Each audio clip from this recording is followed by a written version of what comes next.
Bismillahirrahmanirrahim. Assalamualaikum warahmatullahi wabarakatuh. Selamat pagi anak-anak, apa kabar semuanya? Subhanallah, Masya Allah, Tabarakallah. Hari ini kita masih membahas tema 3, tokoh dan penemuan pada mata pelajaran IPS. KD yang akan kita pelajari masih sama dengan pertemuan sebelumnya, yaitu KD 3.2. Menganalisis perubahan sosial budaya dalam rangka modernisasi bangsa Indonesia.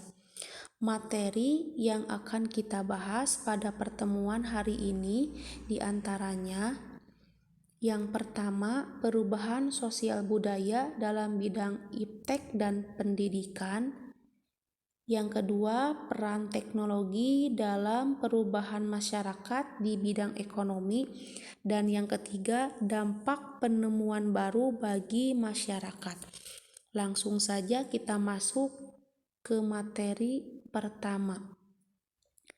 Perubahan sosial budaya dalam bidang iptek dan pendidikan ya. Dalam bidang iptek atau ilmu pengetahuan dan teknologi, dahulu masyarakat memperoleh ilmu pengetahuan hanya dari sekolah dan buku saja. Teknologi pada zaman dulu masih sangat terbatas ya. Lama-kelamaan teknologi pun berkembang. Contohnya hadir radio ya.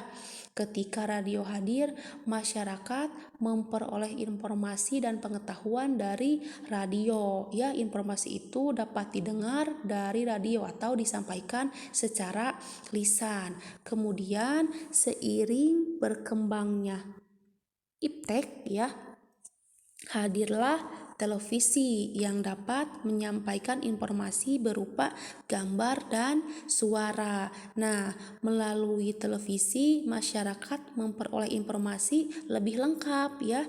Misalnya informasi tentang kemajuan pembangunan di Indonesia. Kita juga bisa langsung melihat tayangan berita tersebut ya. Jadi tidak hanya suara saja, tapi kita juga dapat melihat gambarnya ya. Nah, kehadiran televisi ini membawa perubahan sosial budaya di masyarakat ya. Namun tayangan televisi harus kita sikapi secara bijaksana. Kita harus bisa memilih tayangan yang sesuai dengan usia kita. Kemudian selain itu, waktu menonton televisi harus kita perhatikan agar tidak mengganggu waktu belajar kita. Kemudian di bidang pendidikan ya, hadirnya komputer yang dapat membantu siswa mencari dan memperdalam pengetahuan melalui komputer.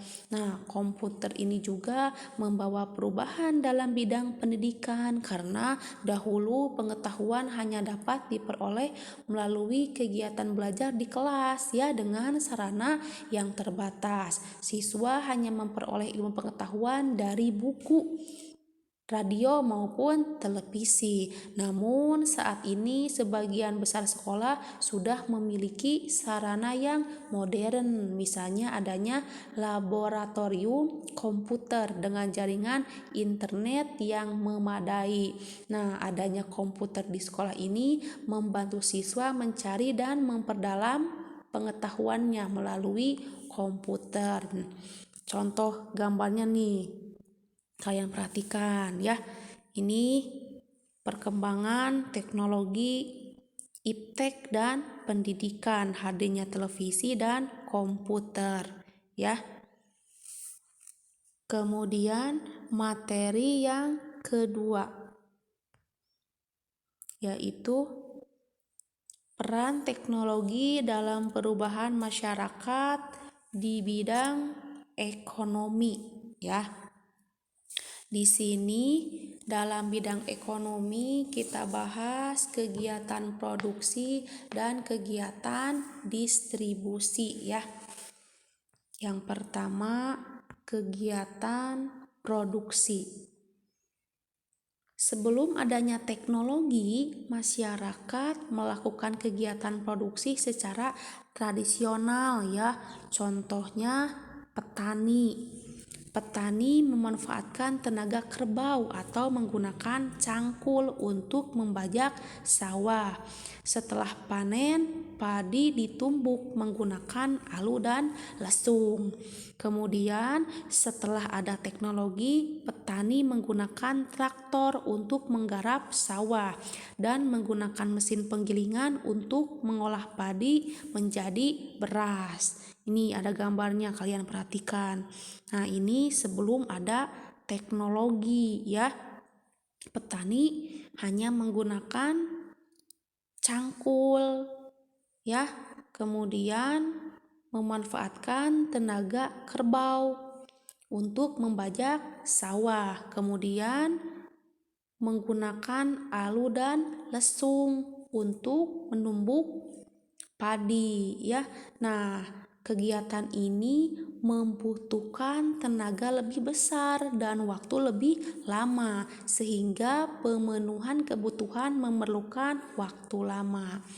Namun setelah adanya teknologi ya, ini petani menggunakan traktor untuk membajak sawah, kemudian menggunakan mesin penggilingan untuk mengolah padi menjadi beras. Nah, teknologi ini sangat memudahkan kegiatan para petani ya, karena pekerjaan petani menjadi lebih ringan dan cepat selesai ya. Kemudian petani juga ini mengubah cara yang selama ini dilakukan oleh petani ya, yang tadinya menggunakan tenaga kerbau, menggunakan cangkul, sekarang beralih menggunakan traktor.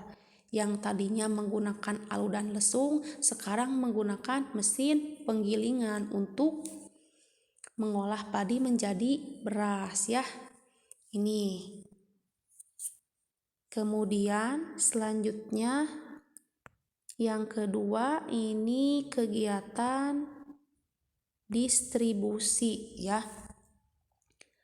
Kemajuan teknologi juga berperan besar dalam kegiatan distribusi atau penyebaran hasil produksi ya.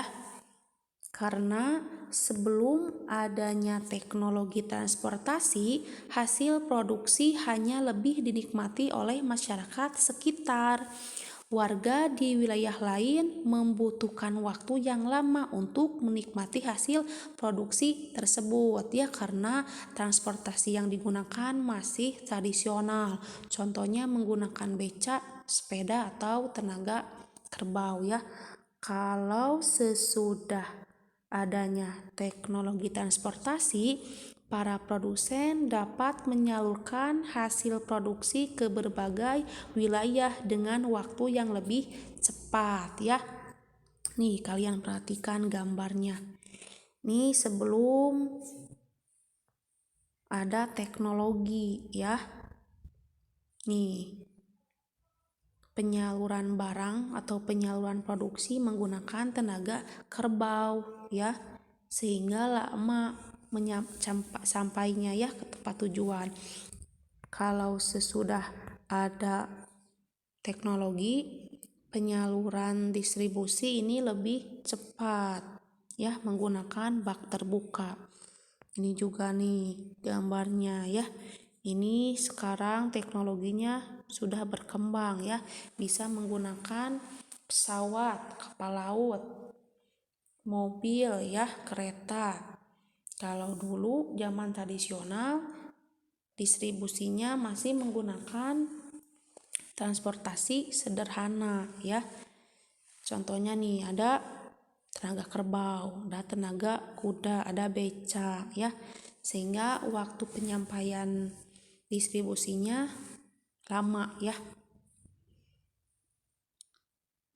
Selanjutnya ini ada dampak penemuan baru bagi masyarakat ya. Nah, penemuan baru di masyarakat ini ada dampak positif dan ada dampak negatifnya.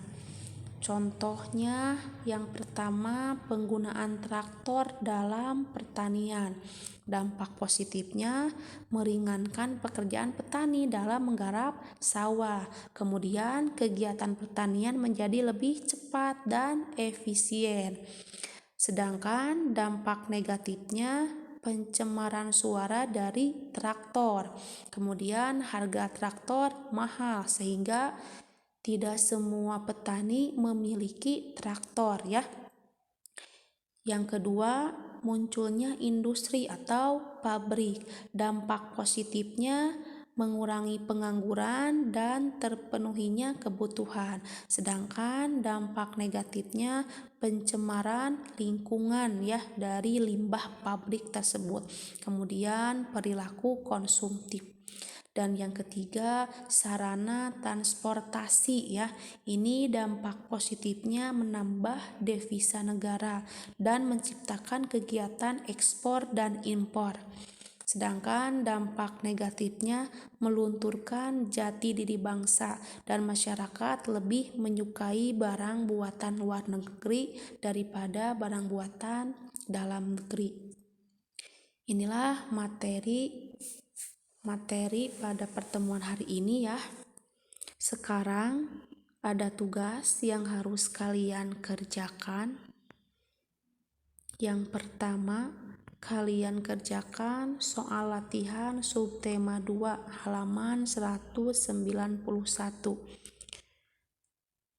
Yang ini tidak dikirimkan ya. Nah, kalau yang kedua, kalian kerjakan soal subtema 3 halaman 215. Untuk latihan soal subtema ini kalian fotokan dan kirimkan ke ibu ya. Terima kasih. Pertemuan hari ini dicukupkan sekian. Sampai ketemu pada pertemuan selanjutnya. Wassalamualaikum warahmatullahi wabarakatuh.